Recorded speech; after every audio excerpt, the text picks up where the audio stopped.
This is the part where you smile and look pretty. All There you right, go. Good I can job. do that. And then I do this because I have a question for you. How much time do you spend trying to conform yourself to the business world? I think we've thought for a long time that was the way you were supposed to do it.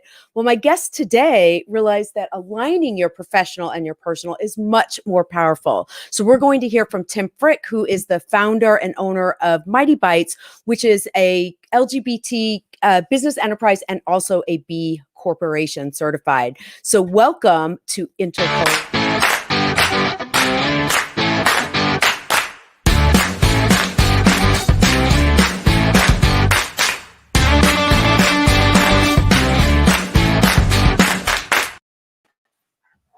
Hello, hello, hello. How are you? Hello there. I'm doing well. How are you? I'm Always good. nice to see you. Yes, you as well. And we have known each other. Actually, if you started Mightybytes in 1998, whatever year it was that you spoke at a conference, you did my original website for Intercultural Talk. So that's got to be like 2004 or 2005. Yeah, it's a while ago for sure. So yes, yeah, a couple of years. Just one or two. But so excited because, you know, when you're working with people, that first website that a company does, it really infuses your soul with what you're going to do. So always a strong connection. Awesome. Yeah. So I'm going to start with what I believe is the easier one to do between being LGBT Business Enterprise and a B Corporation. How did you decide to become an LGBT enterprise or business enterprise, and what's involved in that? Sure. So my company, Mightybytes, is a digital agency located in Chicago. We've been around since '98, and we're focused on doing mission-driven and mission-aligned work, so purpose-driven work. And I have been an out gay man since my early 20s, and a business owner since '96, so almost 25 years now. And those two things were kind of on maybe parallel paths. I didn't necessarily lead with my sexual orientation as part of my identity in the business world. And, in the '90s, that was really not a thing, and so it just kind of, when as time went on and I realized that's just kind of a part of who I am. And I mean, I've always known that that's a part of who I am, but like making it part of my business is definitely something that, I needed to think about. And we're in a time, especially in the last 5 years, where identity is an important part of who you are, what you do. All of those things are kind of converging, and the opportunity arose to join the Illinois LGBT Chamber of Commerce, and then the National LGBT Chamber of Commerce, which has the business certification. Yeah, we've been certified for almost a year now, and I wouldn't say that, a lot of people certify so that they can become a minority supplier for larger companies. And we haven't seen that yet, but then again, we haven't also, I think for us, it was just a part of identifying who we are as a company. I run the business with my partner, and so it was just kind of one of those things. Let's put our values forward and let people know who we are. We're trying to attract like-minded clients, and so that's one way to do it. It is interesting when you talk about, especially nowadays, the issue. I mean, identity politics is one side of it, but it is the issue of identity being part of someone. And I know for me, it's interesting when you look at what your identity is, particularly for someone who's white or being part of the majority culture. I know now I'll acknowledge I'm white, I'm Jewish, I'm these different things. Right. How does that play out, or does that have any role in the types of clients or when you're working with clients?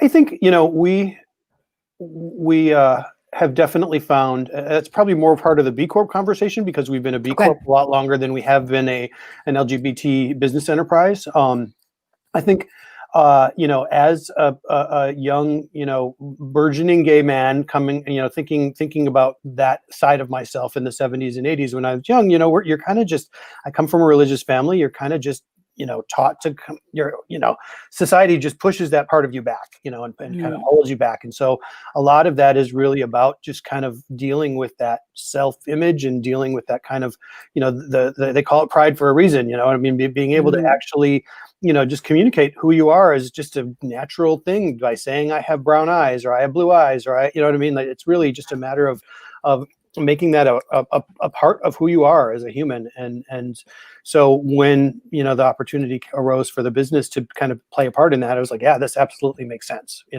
And some clients come to us because they want to work with organizations like ours, and some clients look at us and say, nope, they're not for me, and that's okay. But it sounds like that alignment. I just know the idea of being it. Well, it's so funny. Sorry, I'm cutting my own self off. But you've created your own business. It seems like it would make sense to create a business where you can bring your full self to work. Absolutely, Since we're the ones that are totally that are actually creating it. So the B Corp conversation, that is a bigger deal. And with B Corp, so talk about that. So that's all about, being a social enterprise, socially conscious. I'm so curious what it is and then what that looks like as a business. Sure. I think, maybe I'll take a step back in the early days, a little probably before we met even. I can't imagine honestly running a business any other way. Having values at the heart of what I do is just kind of who I am as a person. And so, I always set out, I probably would have been a good nonprofit person. I've always wanted to do work that made a difference, that mattered.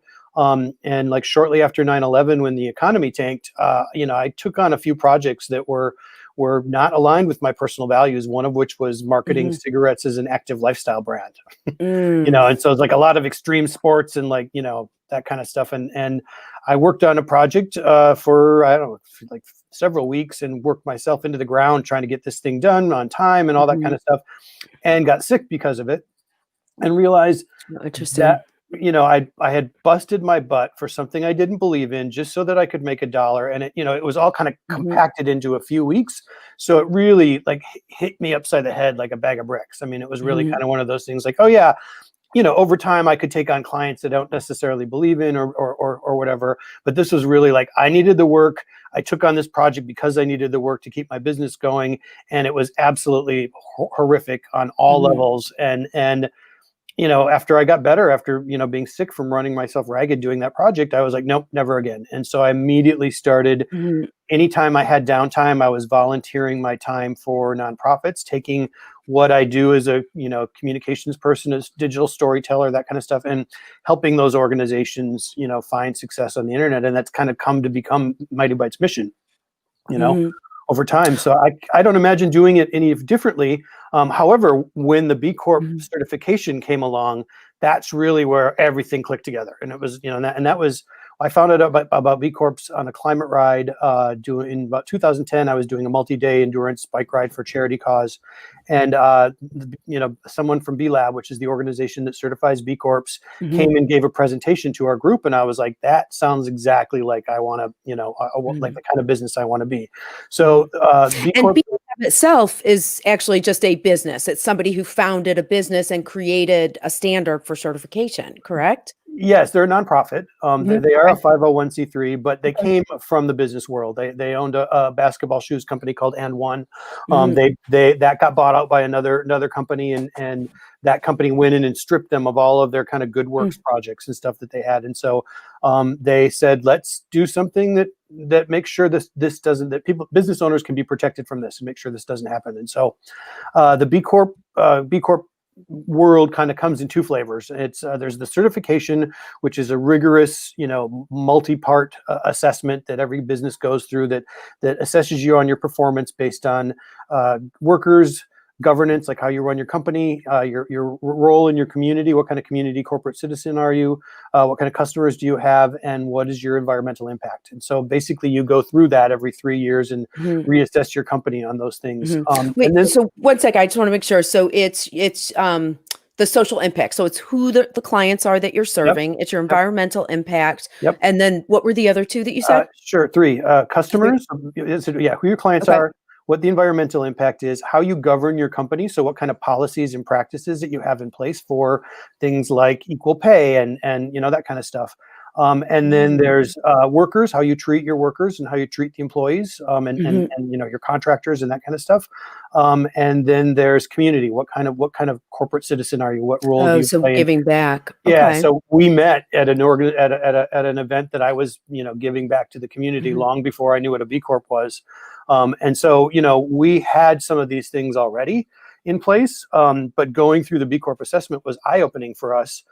Because it helped us realize where we were kind of weak in areas, like we had a good environmental record, but there were things that we could do in terms of better employee benefits and better environmental things that we could do and such. So what are the standards? So they have specific standards that you have to meet. What do you find, I guess, what are some of those things? To give an idea, let's say to other business owners who, like you said, you thought you were doing pretty good, and then you saw the standards, you're like, oh, we could do more. Yeah, and that's exactly it. I mean, we used to be based in Andersonville neighborhood in Chicago, and we went through an environmental, like a local business kind of green business, certification through the Andersonville Chamber.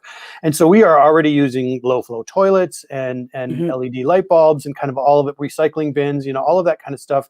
We were even composting in the office. But that's just one component of the B impact assessment. That's just the environmental stuff, and so when we went through that and we're like, okay, well, we do some community work, but we could do more. We definitely have room to improve on employee benefits, so we could focus on that. And it really helps you go through and you get points based on like what is the ratio between the lowest paid employee and the highest paid employee in the interesting. company. And then like compared to what roles they have within the company. Right, exactly. So it's, there's a whole bunch of questions. There's, I think, 200 points possible you can get. Oh, wow. What points did you guys have? So what do you shoot for each year? You have to have 80 to be a B Corp. So in other words, to get certified as a B Corp, you have to hit 80.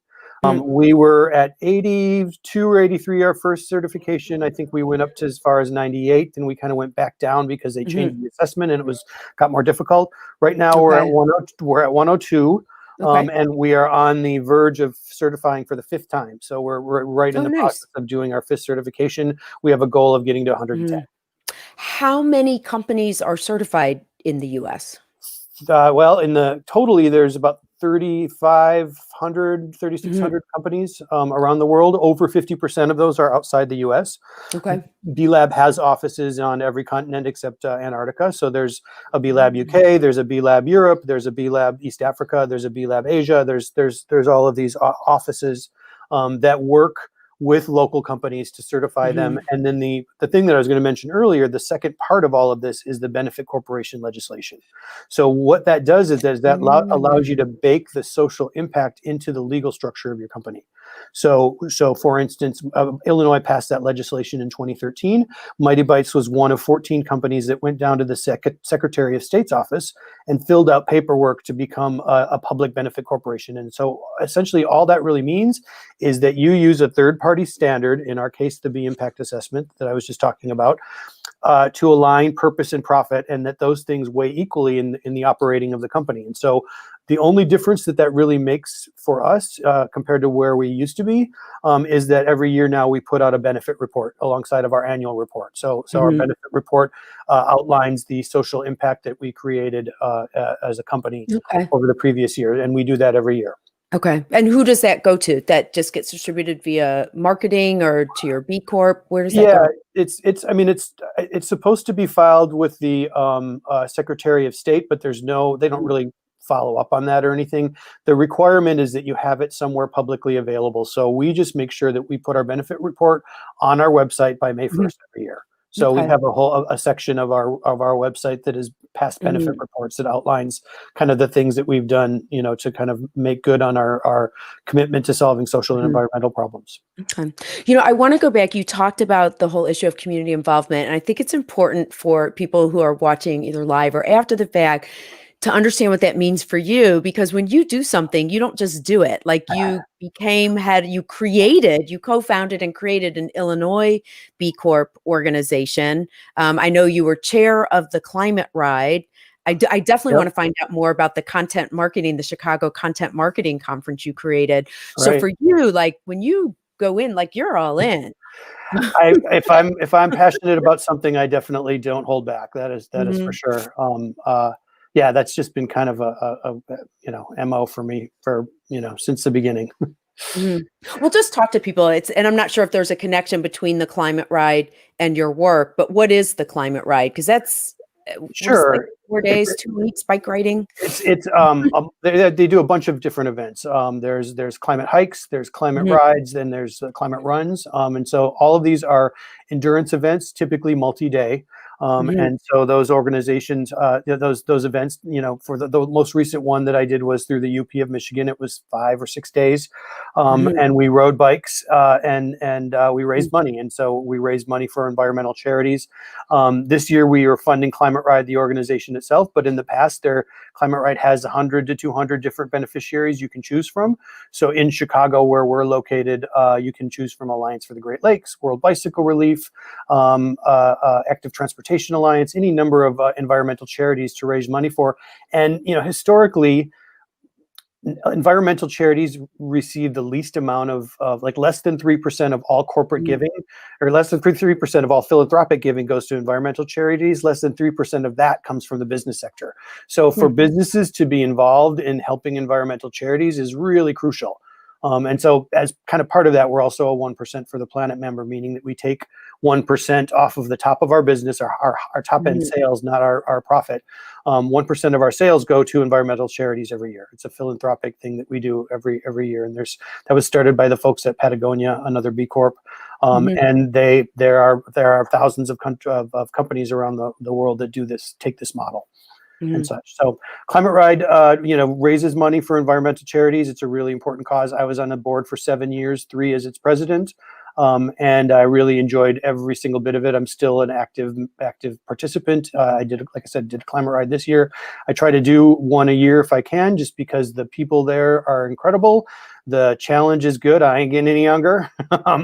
So, mhm, having multi days on your bike is just good for the soul and good for the body for sure. And mhm, to do that and raise money for a great cause, that's there can't get better than that.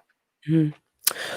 Um, that is wonderful. I know that's something that's important that you do every year. One thing, what is a UN certified sustainability designer? Like, what does that mean?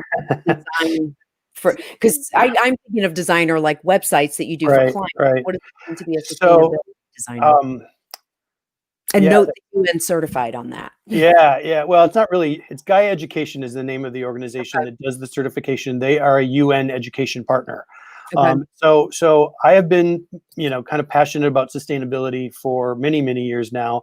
But I don't do it for a living other than, in the ways that it impacts my business and such. So, I wrote a book called Designing for Sustainability that came out in 2016. And that was really, it was the first book of its kind on the market to focus on applying sustainability principles to the creation of digital products and services. So one like we're in right now, StreamYard, or mobile apps or websites or whatever. So it was the first book on the market like that, and it's actually slowly kind of grown to be a thing that mainstream media pays attention to now. And it kind of all came out of our B Corp work.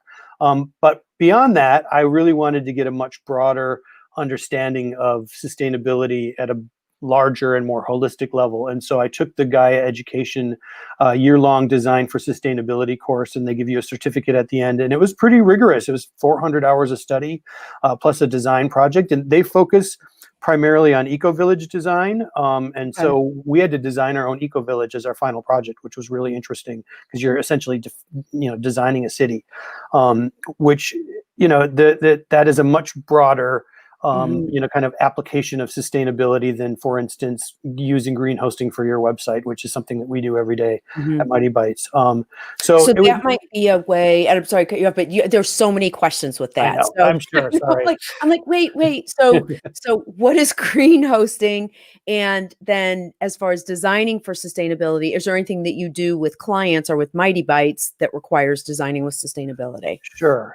So, green hosting is just powering your website with renewable energy. That's the simplest way to Mhm, describe it, and it is one of the most impactful things. If you own a website, it's one of the most mhm, impactful things that you can do. There are a number of different green hosting providers out there. So when you're like looking for a web host, mhm. looking for one that powers its servers with renewable energy is a thing that you can do to kind of mitigate your environmental impact. Okay. But there are many other things. In the book Designing for Sustainability that I wrote is really about performance and efficiency. And so the green energy, green powered hosting is one thing, but there's also a lot of like optimization techniques that you can do that kind of feed into this whole idea of creating something that is lean Mhm.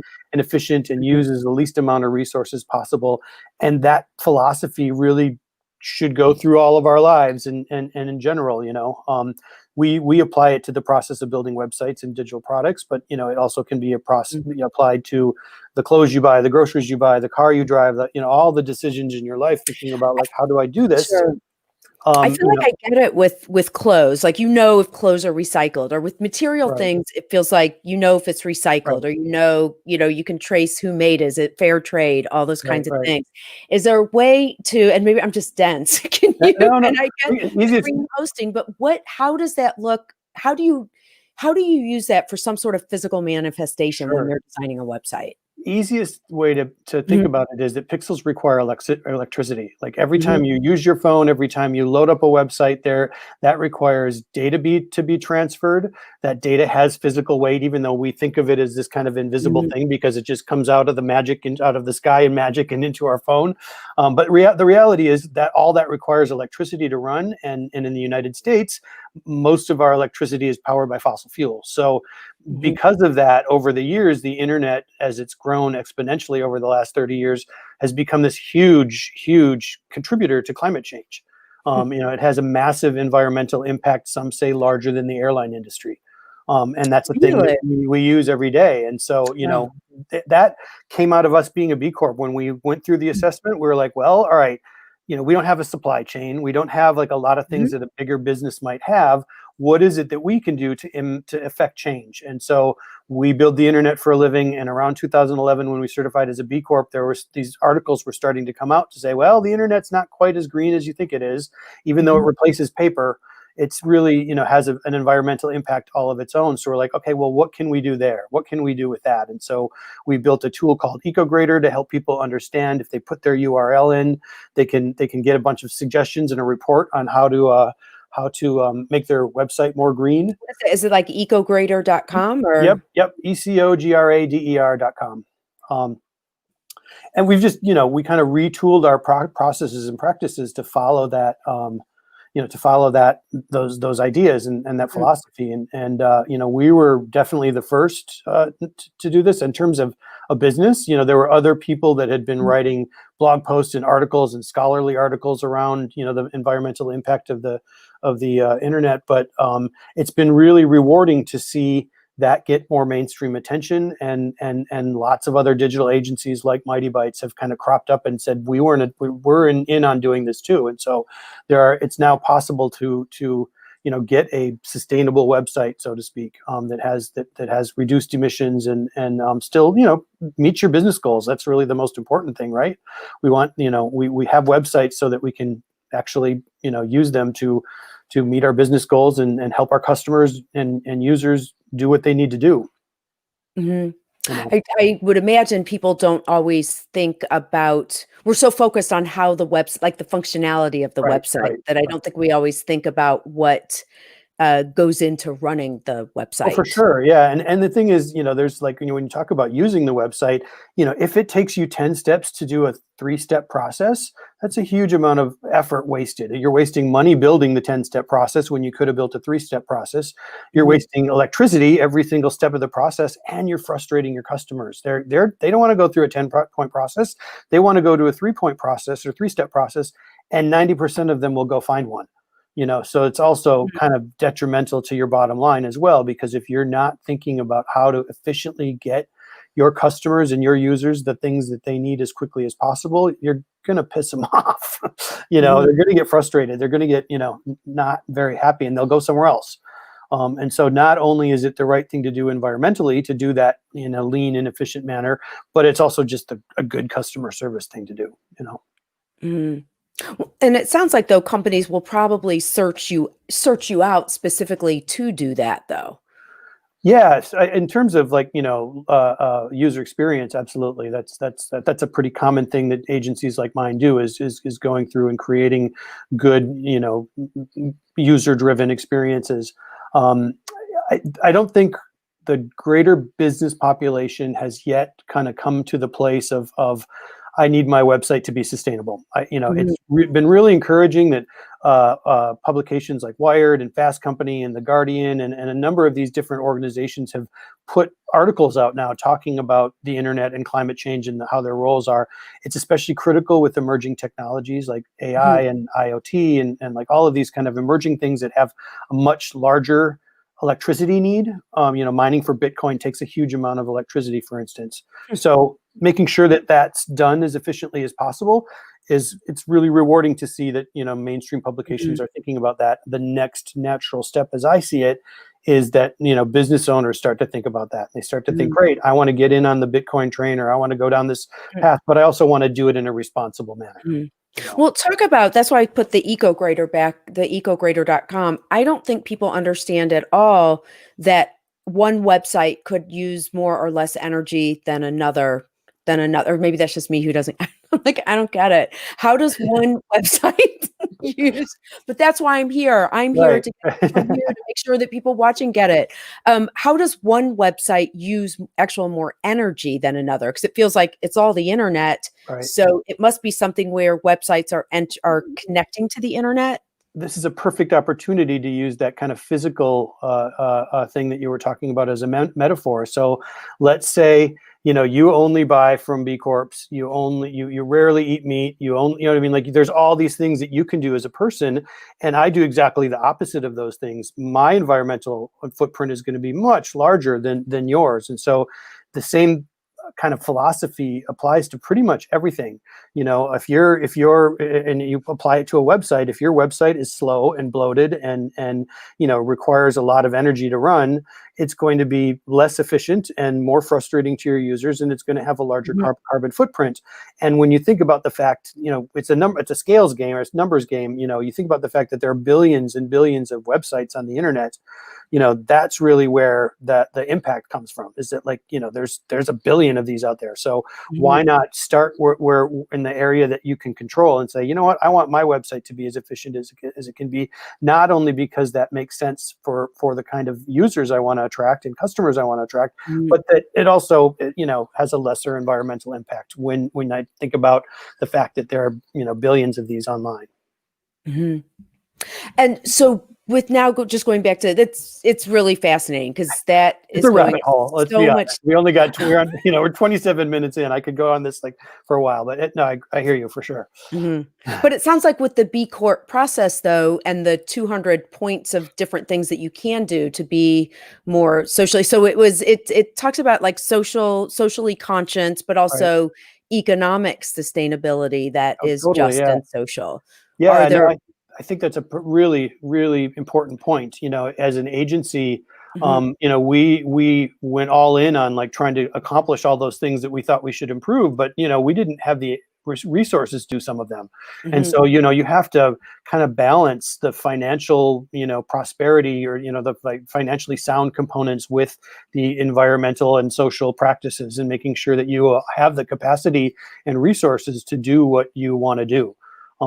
So it can be really tempting to go through that assessment and being like, I'm not doing this, this, and this. But if you don't have the Mhm. resources to do those things, focus on what you have the resources to do.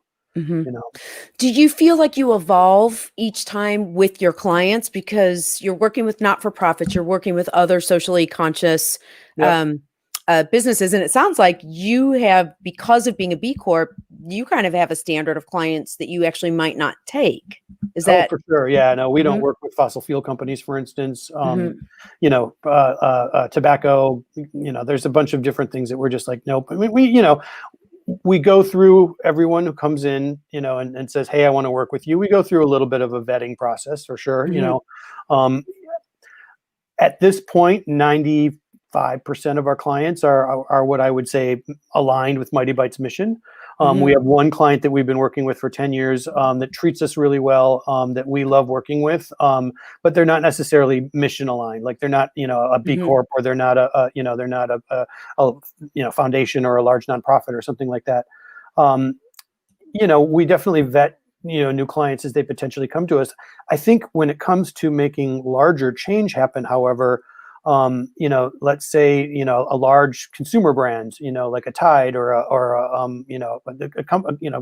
product company that you see on a website, or excuse me, on the grocery store shelves. If that organization is interested in making change happen, why not help them Sure. shepherd them down that path? I mean, I don't personally buy a lot of products that don't, kind of fall under that kind of umbrella. I always look for the little certified B thing first when I'm buying products. However, Oh, what's that? So products that are part of B certified yeah, so it's corporations will have a basically B a on B it. in a circle. Yeah, it's a B in a circle, and products that are certified B Corps will typically put that on their packaging, so that people like me who know what that is will be like, yeah, that's the one I'm going to buy because I want to support that way of doing business. But I was, my point being that, like, even a traditional brand, if they're interested in doing, that and moving in that direction, we should absolutely support them, because my tiny little agency can only do so much.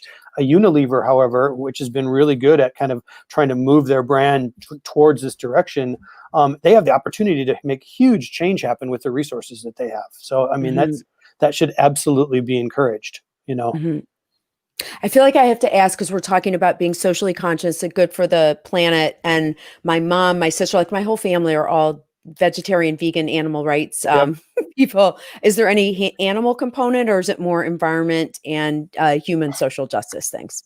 When you say animal component, I mean, we do have agriculture Like, companies in the B Corp community. say that again. You have what in the B Corp? Agriculture companies, Okay. so there are. No, I was actually thinking like against animal cruelty. Like, for some people, that's a really big social issue. For sure, absolutely. And I think there are some companies that are out there that are really focused on, like, creating vegan products and stuff like that.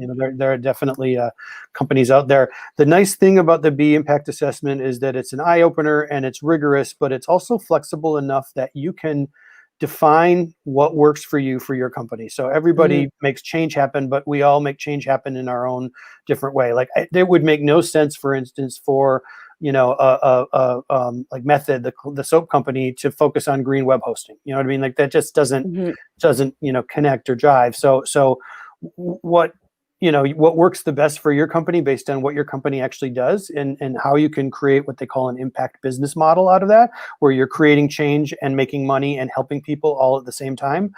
That's really where the magic is, and that's really where the most impact happens and such. So the just kind of writing a check at the end of the year, for instance, is, that's great, and we're happy to do that as a 1% for the planet member. But really, the true change happens when you're aligning the work that you do with a mission. Well, and it sounds like aligning the work that you do with the mission, but also with your own personal values. And so, what are the rewards that you've seen from this? It feels like to be, to bring your full self to everything you do and to have that all aligned. What are some of the rewards, both in the business but personally, that you've seen with all of these changes? Yeah, well, I mean, as I said at the early part of this conversation, I don't think I could do it any other way.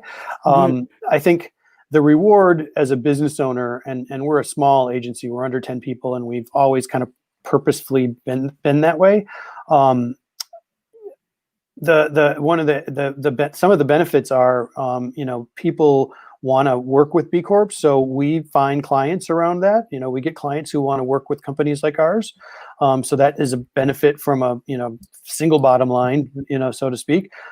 Same with employees and people who want to partner with us. People want to work at B Corps. There's a bwork.com is a job platform for the. Is it a hyphen or just no? Just the letter bwork.com. That's a job board for B Corps, and so people go on that. We post all of our open positions there, and I would think that would be really popular right now. Oh, totally. Just because everything you hear about millennials or newer people in the workforce, that's really important. People want to know what companies stand for, and they want to work with companies that align with their personal values. Well, and honestly, never has that been more evident than 2020. Like that really, think about everything that's gone on in 2020, and we B Corps have had a good year despite everything. Everybody suffered, for sure. I mean, there's definitely been a lot of adversity and a lot of kind of challenges and stuff, but our community came together to help each other out. We kind of bound ourselves together and say, how do we help? How do we partner up with companies who need work and that kind of stuff? And just in general, the way that the model works, because of its focus on long-termism as opposed to short-term profits and short-term game, B Corps are more resilient. They're more adaptable. They're able to weather things like the financial crisis that we've had this year, the health crisis, all of that kind of, the inequality crisis that all these things that have gone on this year.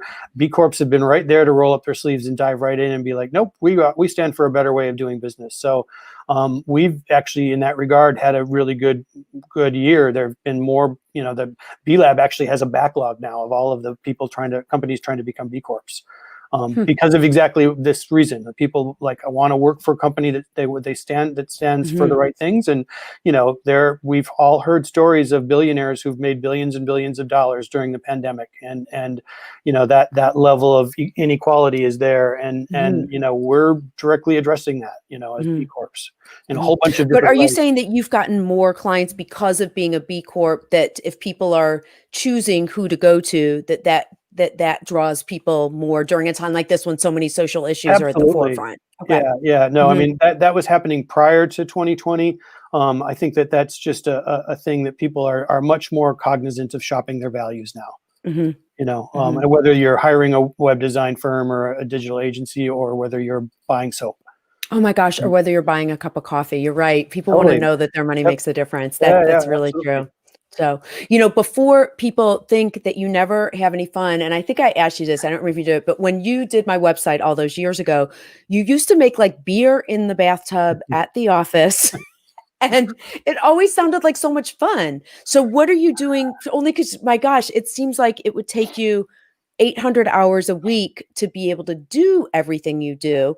How do you still have fun? And do you find it sounds like a lot of work, which is good, but is it more that it just becomes a way of being and you still have balance? When we were doing the beer brewing, it was really beer brewing is very creative. It's also very scientific and exacting, which is very similar to building websites and designing websites. And so we were doing that as kind of team building, but also lots of learning experience. There's a lot of downtime in beer brewing. So we'd say Thursday afternoon is going to be a brew day. We'd start the brew off together as a team, but then you have to wait while it's brewing. And so we would actually do exercises to kind of, do professional development and lunch and learns and that kind of stuff in the process of brewing beer. We don't do that as much and haven't, not at all in 2020. I mean, 2020, we're all working from home these days. Sure. So it's a little bit difficult. Most of people's fun is related to getting away from the computer screen, and definitely when we were doing the beer brewing, that fed into that as well. We spend our lives, kind of right up against the computer screen doing what we do. So that is definitely, I would say, has been a challenge, not only for Mightybytes, but probably any company these days. Is for how to keep your team cohesive. Yeah, people keep people engaged and happy and feeling sane and also require that they be tied to a computer for 8 hours a day. I mean, that's tough. It's definitely so. We encourage people to take breaks and such, but we're not all in the same room anymore. And actually, at this point, we've got 3 folks in Chicago and some. I'm in Chicago now, but I'm working from Upper Michigan. We've got someone out in Boston. So we're definitely a remote team now, and that's a whole different ball game, and we're kind of learning as we go on that one. Well, and your work is incredible. One thing we haven't shown is actually samples of your websites, but your work is really creative. Thank you. And of course, you've written the 4 books. So when you talked about Michigan, I feel like, isn't that where you used to escape when it was time to go book writing? It is, yeah, still. And in fact, actually, as I'm thinking about, 2020 into 2021 and the long winter ahead, and, still, hopefully knocking on wood, not having another lockdown, but, still having remote work, that I'm trying to think well, what's my next big writing project? Because it helps to have that kind of focus for sure. But yeah, being in a remote place for me is really helpful. And I think it balances a lot of the stuff that we're talking about here. Writing is a very solitary act. And speaking, doing a lot of the community work, all of that stuff is a very public act. And so for me, it's all about having balance. I can't write 100% of the time. I go crazy, but I also can't, speak and volunteer and do all of this other stuff the 100% of the times either. It's just not viable. And Sure. so it's making sure I have balance, that our team has balance, and that the work that we do is kind of balanced as well. Mhm. I mean, it sounds wonderful. I mean, it sounds so fulfilling, just the way that you approach life. I think, actually, I just sent out a newsletter today, and one of the things I said in there is there's no such thing as they. Like nothing happens by accident. Right. People make things happen. I mean, you are they, you know, in terms of making things happen and listening to how you're talking about how you live your life so aligned along values. It sounds exciting. It sounds like just being, like if you're just sitting and being, it sounds like it would be very comforting. Yeah, I think I keep myself quite busy, so Mhm. there's not a lot of time for, I do have to make time to kind of, zen myself out and stuff. And a lot of times that's on a bike or, in the gym or something, Mhm. kind of having, solitary time that doesn't require my brain, but maybe requires some endorphins pumping through my system. So my bike rides and, working out and stuff like that give me a level of kind of, um, take a step back. And, we all it's easy to get bogged down in all the things that we want to do and all the things that we need to do. And it's not easy to be objective about that and take a step back and be like, Mhm. okay, I've got so much stuff going on that it's now being detrimental to my health and detrimental to my well-being and detrimental Mhm. to my business, et cetera. Now I need to take a step back and really audit what is important. We do Mhm. prioritization is stuff that we do a lot for our clients. It's stuff I do a lot in life in general. Mhm. It's making sure that I'm, Well, it sounds like you continuing. said your life partner and your business partner are one and the same. So, Indeed. Yeah. uh, so does that help them with all the alignment? Can you do it all at one time or? It is. I mean, it's we've Mhm. been together for 20 plus years, Mhm. and he's been involved in the business off and on, for that many years, but really came on full time in like 2015, 2016, and it's actually, we had to do exactly what I just was talking about. We had to kind of say, all right, well, where do we draw our boundaries? Like, do we, Mhm. and Sure. so we made little rules like no business talk after 6 p.m. or something like Mhm. that. We give ourselves space where, we're working from different offices and we're not necessarily in each other's face and that kind of stuff all the time. And so it's, we found a way to make it work, and it actually has brought us much more close together, you know. That's Um, wonderful. yeah, and has been about taking, uh, making sure that we know those boundaries, and then also making sure that we take time to focus on us. Mhm. Just a couple weeks ago, we went to the Porcupine Mountains in Upper Michigan. We just took a Friday off. It was a nice day Mhm. in the UP, and we drove down to the Porcupine Mountains and spent the day hiking, in big That's woods. great. And it, Mhm. made all the difference in the world, because we get back Mhm. and we're like, okay, now we got to, Mhm. get to do the task at hand. Mhm. You It know? seems like, coming together around, shared purpose would be wonderful Yep, as that's well. exactly it, and that's really the whole purpose of the B Corp community, is that, we're trying to build a more inclusive and a regenerative, economy. And so that's really our shared purpose, is we're using business as our tool that we do that. And so making sure that we're able to kind of align all the work that we do in our personal and professional lives is key to that, for sure. Mhm. And it sounds like, so Intercultural Spark is about that spark in each of us that drives you to spark change in the world, in your business and in the Right. world. Yeah, yeah. And so it sounds like for you, that spark is that commitment to sustainable business Yep. and to basically having everything in your life aligned to bring sustainability and goodness back to the world. For sure. Yeah, absolutely. I mean, that's spot on. I think if you look at kind of we have a lot of super wicked problems, as they call them, right now in the world. And if you look at those objectively, oftentimes business played a role in creating many of them. Climate change being the top of the Mhm. list. And so, why not be a beacon for business to say, hey, there's a better way to do this, and we're Mhm. doing it, and why not come along on this journey with us, because that's what's going to make the change happen. Mhm. Climate change is probably, like I said, the biggest example of this, and it is the most super and the most wicked problem that we have. And so, why not align everything that we're doing to address that, and address Mhm. some of these other things that we have, Mhm. systemic racism and all the other things that are going on. Why not figure out ways to just incorporate that stuff in your business and the work that you do every day, and then and then just do it. Absolutely. You No, know? it's absolutely wonderful. Tim, this was absolutely wonderful. So Tim Frick is the owner, founder of Mightybytes. So you can get websites, marketing, all kinds of things. And now people know that I'd like this Ecograder for people to look up, or the B work for people who want to work and actually be as aligned and doing as fabulously as you are. So thank you so much. Really Thanks, Deanna. grateful for you for being on the show. And it was really good to catch up and have such a good chat. Thank you. Yeah, really appreciate it. Thank you very much. My pleasure. All right. Bye-bye.